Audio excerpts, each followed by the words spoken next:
sei se terminou, não sei qual foi. Doutora, só para começar, eu faço aqui uma questão de ordem.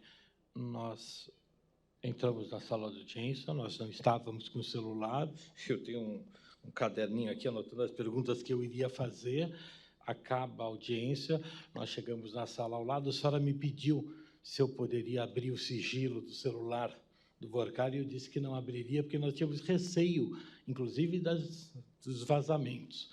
As questões colocadas aqui pela senhora, questões que vieram do ministro Dias Toffoli, já estavam sendo noticiadas pela Malu Gaspar, e falo com tranquilidade porque nós processamos, inclusive, a própria Malu Gaspar, então não veio da defesa e não nos ajuda em nada isso. Mas é bom que fique consignado que as perguntas que foram feitas, e aqui, com maior respeito pelas autoridades, mas é bom que se diga, as perguntas que foram feitas hoje aqui pela senhora, que eram perguntas ditas pelo ministro, estavam na imprensa noticiadas quando acabou o ato.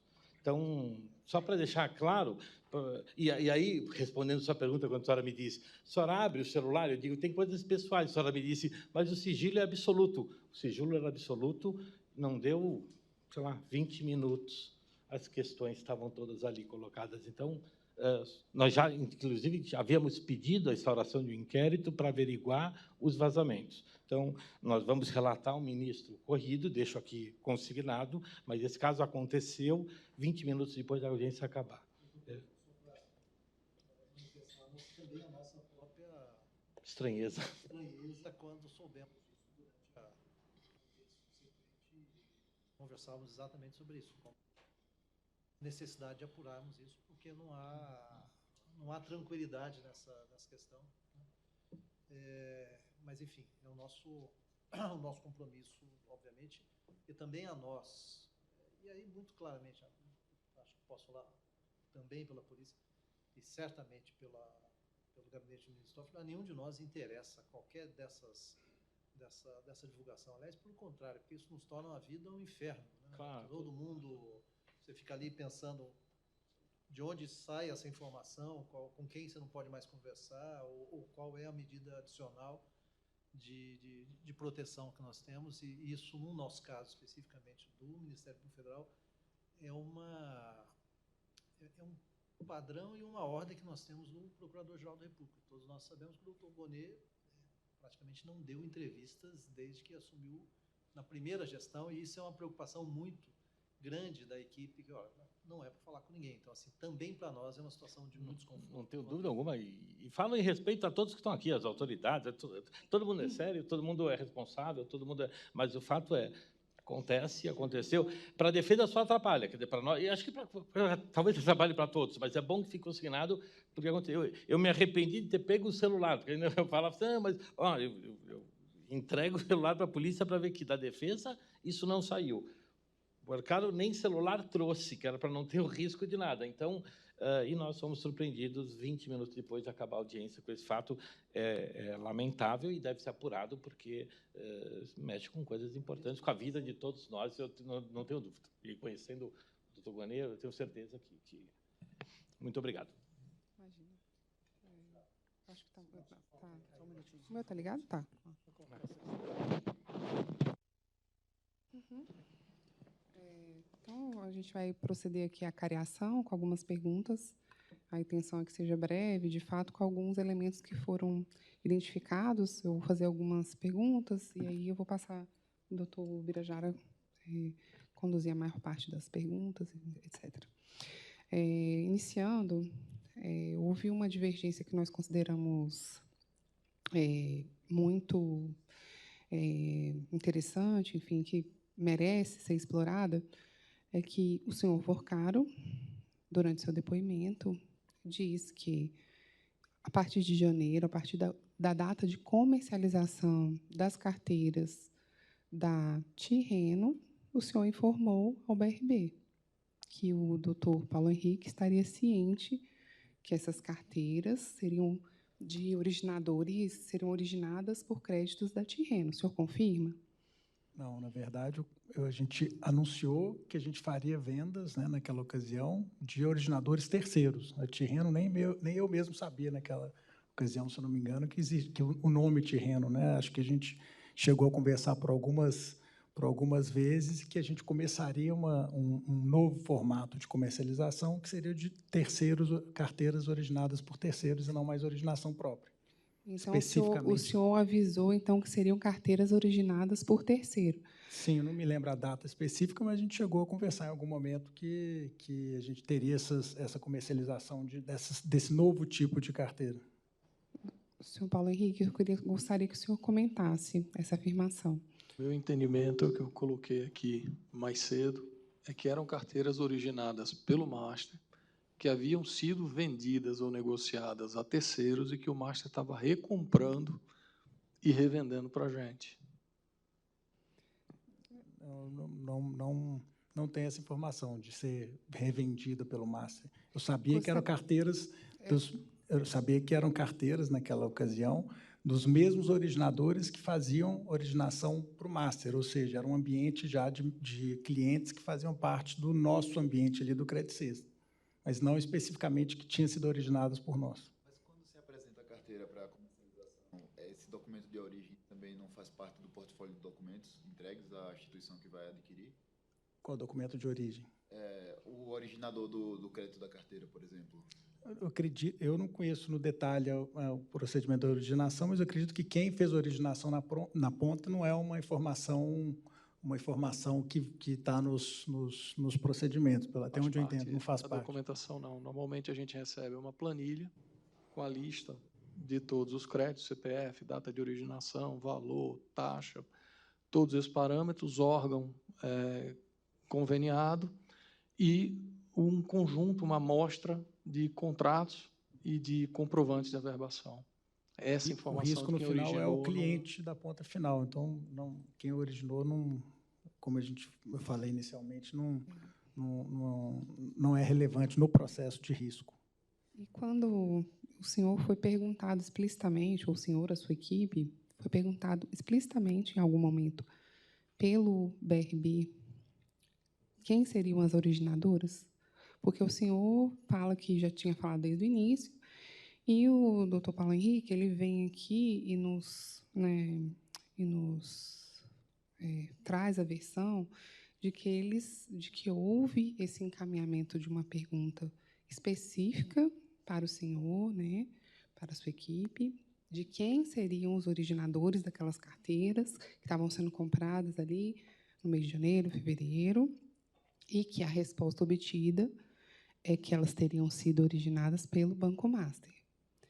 Então, houve, só para a gente poder esclarecer bem, e a resposta teria sido essa, é isso? Eu posso só colocar de uma maneira um pouco diferente. Na nossa visão, eram créditos originados pelo Master, vendidos em algum momento, que estavam sendo recomprados. E, nesse ponto específico, a gente seguiu comprando essas carteiras até abril. Mais ou menos do meio para o fim de abril, a gente, ao analisar alguns contratos, identificamos que tinha um padrão documental diferente. E, a partir daí, é que a gente começou a questionar quem eram os originadores específicos. E aí, ao longo do mês de maio, recebemos a informação de que eram créditos originados pela Tirreno. E, quando a gente fala originados pela Tirreno, não significa que foi a Tirreno que produziu o crédito. A Tirreno, na verdade, era uma consolidadora. A gente, logo depois, nesse mesmo pacote, recebeu a lista dos 20 correspondentes bancários que eram os originadores que submetiam a Tirreno e que dali subiam.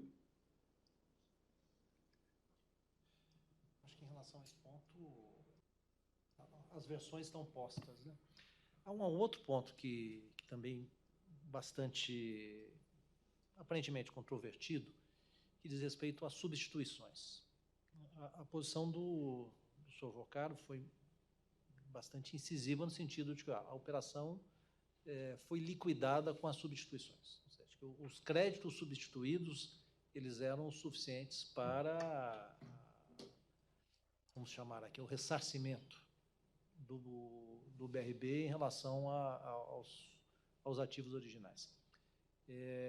Não me parece que isso ficou claro na posição do senhor Paulo Henrique, tanto que fala de uma diferença. primeira pergunta é exatamente retomar essa posição. Os créditos substituídos, ou os créditos substitutos, digamos assim, os que entraram no lugar da carteira original, eles liquidaram, zeraram a operação, ou, por conta da diferença de modalidade, de risco maior, há ainda haveres por discutir? Sim, eu mencionei na minha fala que a gente negociou 100% da troca e ficou faltando, no momento que houve a liquidação, se eu não me engano, 1,4 ou 1,6 bi, que não tinha sido efetivamente trocado por questões de formalização que a gente não tinha terminado. Mas a gente tinha, já desde o início desse procedimento de troca, já prestado garantias que supriam ou superavam esse montante que não foi concluído, e não foi concluído por motivo da liquidação do banco e tudo que aconteceu. Acho que a gente disse as coisas de uma maneira diferente, mas que vai chegar na mesma conclusão. Ou seja, dos 12 bi 700, tinham sido substituídos 10 bi 200. Tinha 1 bilhão e 600 de treasuries em processo de liquidação e existiam 9 bilhões de garantias adicionais. Ou seja, E quando ele fala em processo de liquidação, já tinha sido feito um contrato de transferência para o BRB, mas o BRB não considerava que havia sido concluído a transação porque faltava questões formais, procedimentais de transferência. o cara crachá, né? A foto do momento, 10, 200 e pouco. Agora, a precificação desses 10 e 200, dada a diferença de liquidez e de característica dos títulos, isso pode ser considerado como firme, digamos assim? Ou esses valores ainda dependiam de algum tipo de validação dessa precificação? A gente tem várias categorias de ativos colocados aí. Então, nos créditos consignados, firme, não tem discussão de valor. Nos créditos pessoa jurídica, firme, não tem discussão de valor. Nos imóveis que tiveram, inclusive, avaliação de terceiros independentes, não tem discussão de valor. Tem uma parte que são ações de empresas. Essas ações de empresas estavam em processo de avaliação. Pode haver discussão de valor sobre isso aí. Os CRIs e os FDICs? Os CRIs e FDICs não tem discussão de valor. Pelo contrário, a gente passou com deságio do valor já, que era do book do Eu próprio cheguei a Banco Master. O valor em relação a isso? Quem atribuiu o valor fomos nós. BRB. Nós colocamos 2 bilhões e 100 aproximadamente de deságio em relação a esses instrumentos, e em relação também aos imóveis houve uma diferença de valor significativa. Por isso que eu cheguei a comentar que tem entre 2,5 bi e 3 bi de reais, num valor abaixo do valor que estava registrado lá. E essa precificação foi feita pelo grupo interno do próprio BRB ou teve contratação? A parte de imóveis, avaliação independente. A parte de créditos é valor interno. Não tem muita discussão sobre isso. Nesses ativos que o senhor mencionou, por exemplo, a ação, o senhor tem como mensurar quantos por cento é dessa carteira? Quanto a precificação ainda está... O que estava pendente eram 800 milhões de precificação. Que é o que é relacionado a ações e esses ativos mais voláteis. São só ações. Só ações. O único item pendente de avaliação de preço eram as ações. Todos os outros, inclusive com deságio que foi considerado, o BRB não deve ter expectativa de mudar esses valores. Entrando um pouco mais na técnica, não sei se é pertinente, mas para cada um desses créditos a gente calcula uma perda específica, chamada de perda esperada. Em média, esses ativos deviam ter entre 10% e 15% de provisão no Master, e a gente colocou 30% em média de provisão no BRB, que é os 30% de deságio, que dá esses 2 bilhões e 100, que inclusive é matéria que foi fornecida ao Banco Central. Não sei se você lembra, a gente chegou a mandar uma planilha anexa para o Banco Central num dos ofícios, demonstrando essa diferença de deságio e de preço a favor do BRB. Em relação a esse ponto, acho que não estão postas as versões, acho que...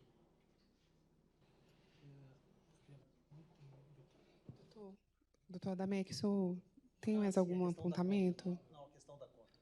Ah, sim, é o extrato. O extrato, doutor Vorcaro, o senhor afirma que pagou, fez o pagamento pelas carteiras junto à Tirreno, os 6 bilhões, né? O senhor fala que é um extrato que reflete um valor de pagamento real pelos créditos que foram adquiridos junto àquela originadora. Na versão que nos foi aqui apresentada pelo senhor Paulo Henrique, acompanhado, né, e aí acompanhado pelo relatório do próprio Banco Central, aquele extrato foi apontado como um extrato contábil, enfim, tem um termo técnico, o senhor me desculpe, e que não refletia a existência de saldo naquela conta. O senhor mantém a sua versão? Claro que eu mantenho. A gente fez uma conta transitória, a gente não registrou a venda, como eu disse, a gente não pagou nenhum real, eu mencionei isso claramente, a gente não foi pago nenhum real para a Tirreno, mas sim, quando a gente recebeu os valores da venda, a gente deixou numa conta que era uma espécie de conta escro, Então, que o era a senhor conta não reserva. pagou pelos créditos da Tirreno? O senhor está falando que não pagou?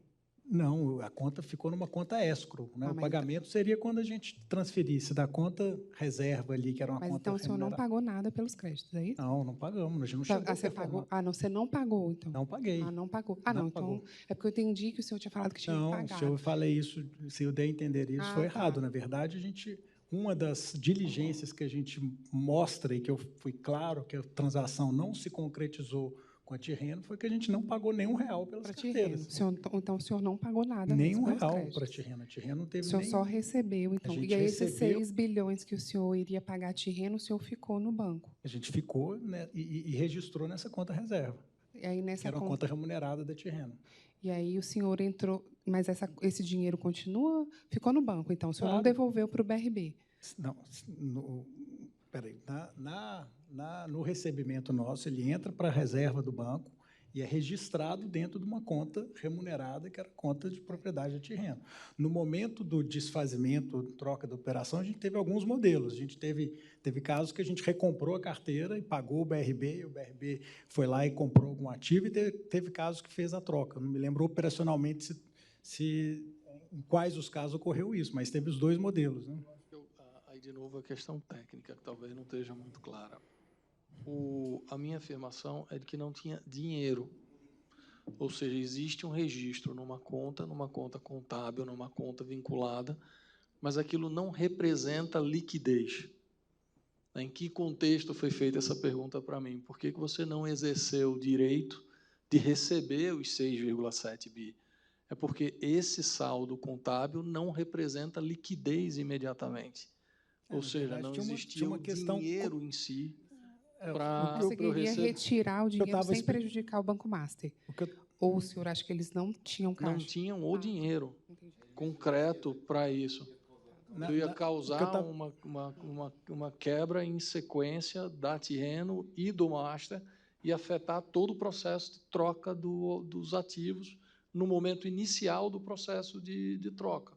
Para a gente lembrar, esse contrato foi assinado 25 ou 28 de maio com a Tirreno, ou seja, não tinha condição prática, fática, de exercer o direito imediato de pagamento. E o que eu estava explicando, Paulo, assim como o Master, o BRB e qualquer outro banco, inclusive os grandes, você tem os depósitos nas contas de cada cliente, mas a liquidez ela é um caixa reserva, ou seja, nenhum banco tem disponível a liquidez de todas as contas, de todos os investimentos que tem ali de liquidez imediata. Exato, porque da mesma forma que o senhor não reservou o dinheiro para pagar, não teria como fazer esse pagamento para o BRB, caso a Tirreno, se eu tivesse que pagar pelos créditos, o senhor também não teria.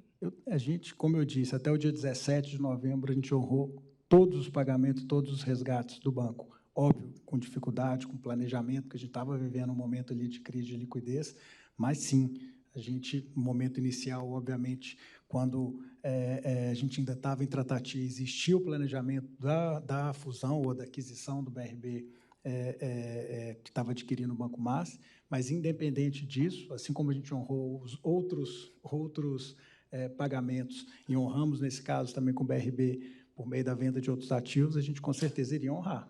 Até o dia 17 não existiu um cliente que pediu resgate ou que fez tinha algum compromisso do banco que não tenha sido honrado. E aí, Daniel, eu acho que tem uma coisa também, de novo, numa questão mais técnica, que é, você pode dar um ativo em dação de pagamento. Então, num caso concreto, a devolução do crédito, ou a recompra do crédito para o master poderia cumprir a obrigação dele de pagamento a Tirreno com a entrega do próprio crédito, sem movimentação Que é o que financeira. aconteceu ao final. Então, existia essa previsão contratual, mas o que existia era uma previsão de desconto daquilo que seria recebido. E, em tese, como que seria recebido? Deveria ter recebido, ser controlado, recebido pelo BRB, e aparentemente não houve esse saldo, não teve nem como a Tirreno fazer esse controle e ter essa compensação. Isso também eu entendi quando eu li o contrato, apesar de não ser técnica, mas, assim, como não houve movimentação financeira, né, isso também nem se observou. Mas, veja, doutor, só para finalizar, entre março e novembro, a gente deu resgate de quase 10 bilhões de reais para clientes, para investidores que resgataram do banco.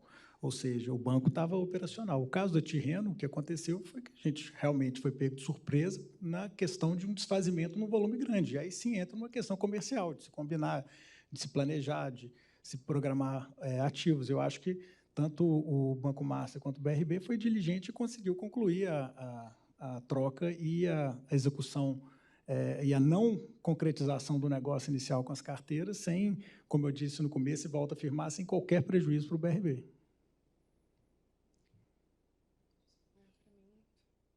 Eu preciso só esperar o doutor Adamec voltar? Não precisa, não? Pode? Não precisa, não? Então, eu agradeço a participação dos senhores nesse último ato. A defesa tem algum ponto específico que queira, né, abrir para os doutores? A defesa não... Então, desculpa, mas, enfim, eu acho que é sempre bom abrir uma... Independente, são as questões operacionais do retorno do senhor Vocaro a São Paulo. Sim, aí eu até já expliquei qual foi a decisão do... Autorização para se permitir... Sim, o ministro já deferiu que o senhor faça o pernoite na casa do senhor, né, já que o senhor tem uma residência aqui em Brasília, e amanhã vai ser feita vai ser comprada a passagem. Um pedido novo, a gente está... Eu estou, na verdade, até por necessidade familiar, eu preciso voltar. Então, eu acabei estando com um voo que me leva a São Paulo. Então, eu já questionei o ministro se ele poderia ou não. O ministro já respondeu. Já? Ele disse que não pode ir no voo particular, que ele deve ficar aqui na casa dele e amanhã ele vai no voo de carreira junto com a escola. Obrigado. Então, está respondido. A gente vamos providenciar todo... Eu vou até já começar, a gente vai comprar as passagens e... Vamos fazer um ofício ao de cor, né? por André, Sim. comunicando ele e aí as providências cabíveis, tá bom? Tá ótimo, então. Tá. Obrigada. Doutor, o senhor tem mais algum aspecto? Pode encerrar, né? Então, tá. Eu agradeço. Bom ano novo para todos. Obrigada, doutor.